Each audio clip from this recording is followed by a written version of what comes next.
So VPI started in 1978, well, before then actually, because my dad was an audiophile. My dad loved inventing things, listening to music, and coming into shops like Thắng Audio, just in America, and he actually had heard a demonstration in the late 70s of a cleaning machine. So he heard a record, and then they cleaned the record, and he heard it again. And after he heard a clean record, it broke him. He had to clean his records. So he got into this industry. But one of the first products my dad made was an isolation base for the old Denon direct drive motor.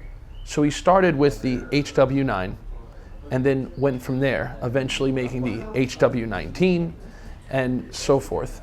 In 1982, I believe it was, that's when Sony brought out the commercial CD player. So everyone was buying CD players. A lot of turntable companies left in 1982, or around then, because why make a turntable if everyone's buying CDs? Instead, though, my mom and dad quit their day jobs. So most people, making turntables or a product was the hobby.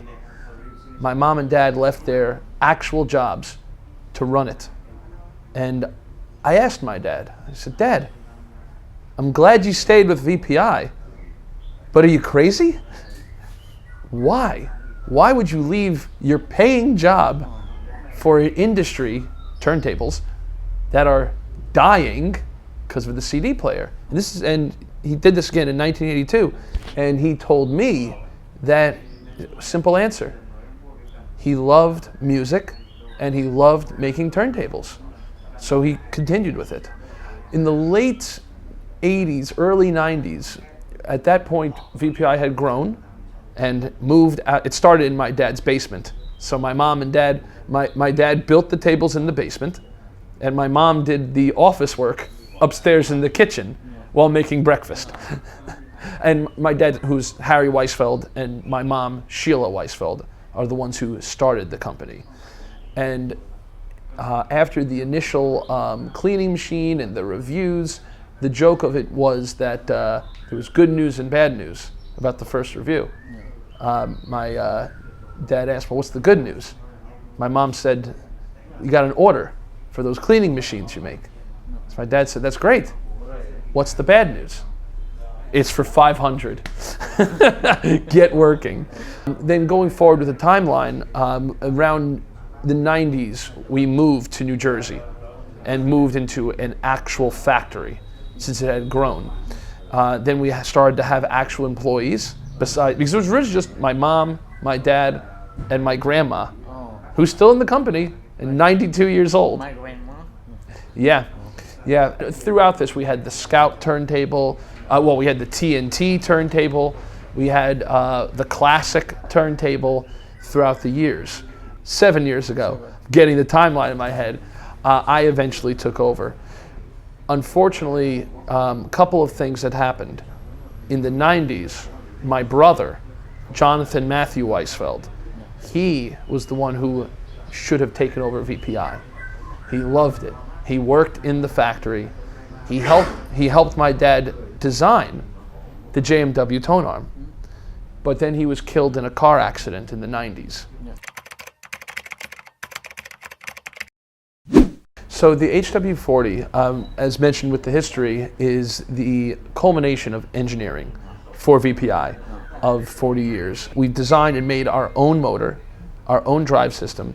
So the HW40 is a direct drive turntable with an isolation base. So with the HW40, we do the gimbal Fat Boy 3D printed arm.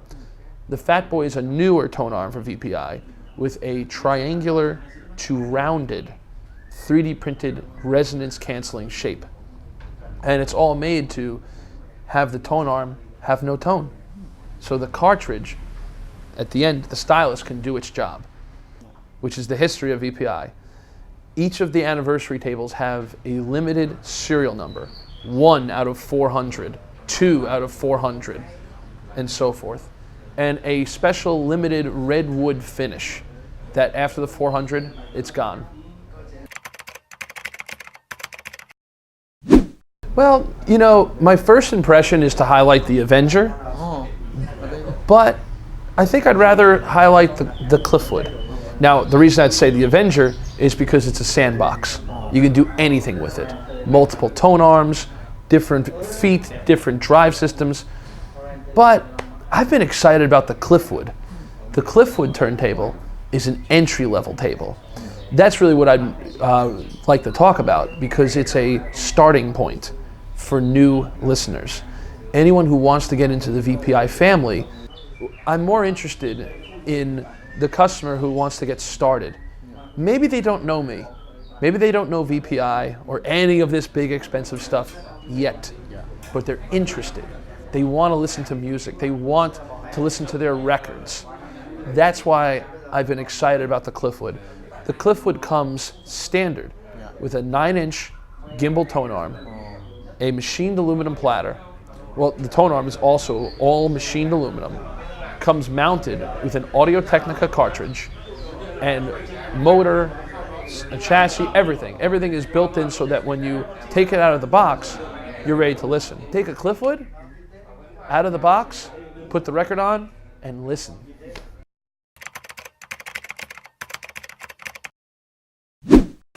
So that's a tough question because, again, it's subjective. It's tough to say. Personally, and not always, I used to love rim drive. Rim drive used to be my favorite drive system because of the kick, punch that you got. Direct drive is just so smooth and just so deadly accurate and musical. It comes as close to the sound of a tape, a master tape, and is recreating that original recording. Now, the reason our direct drive motor stands out. Now, I'm not going to say it's the best in the world. I feel like it is, but I will say it is the newest. Our direct drive motor is the most current and advanced in direct drive technology. As of today, things always change, but more importantly with VPI, I always like to stay ahead of the curve. I like to research and have my team research and bring the best technology to the listener. Well, the first reason is it's easy. The goal of the Cliffwood and the Cliffwood player is to make it so that you don't need to know much to start listening to your records. The only audiophile knowledge you need is how to use a box cutter, a razor. Open the box, put it down, and listen. It's the right choice to consider because you get in high end. It's because it's a high-end sound, and you get a lot from it. And more recently, I'm going to use US prices because I don't even know. The Cliffwood is $900 USD. Those components, the arm, the platter, and the motor, are at a high-end level. Those components are in the Macintosh 6,000 USD turntable. To me, that was a huge compliment. Now, how often do you find the components on a cheap table on an expensive turntable? And they're performing. Now, that's tough because cartridges are, again, a very personal flavor.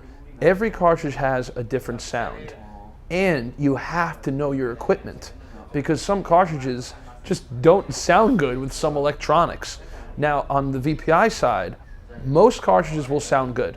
We did a lot of work tuning and listening to a lot of cartridges. So we've been really liking Audio-Technica cartridges, for example. Easy to use, great sound signature. That's why we chose to actually use Audio-Technica cartridges as the stock cartridge for the Cliffwood and the player.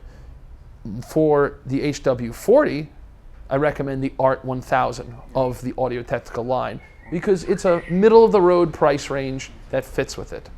Another brand we like is Autophon. Autophon just makes, again, consistent and sweet-sounding cartridges. We love the detail of an Autophon. On the entry-level products, a 2M Red. On a Prime Signature, a 2M black, or maybe a cadenza bronze on this baby. And then on the higher end side, I mean, we always recommend Lyra. Some countries are difficult to get because they just, you know, they really sound amazing. And then another option is Vandenhull. So, but those are just a few. And the ones I mentioned those because we listen to them in our showroom. So, but there's lots of choices in general. And what's important is for the customer to figure out which table is for them. What equipment are they using? What cartridge will sound good?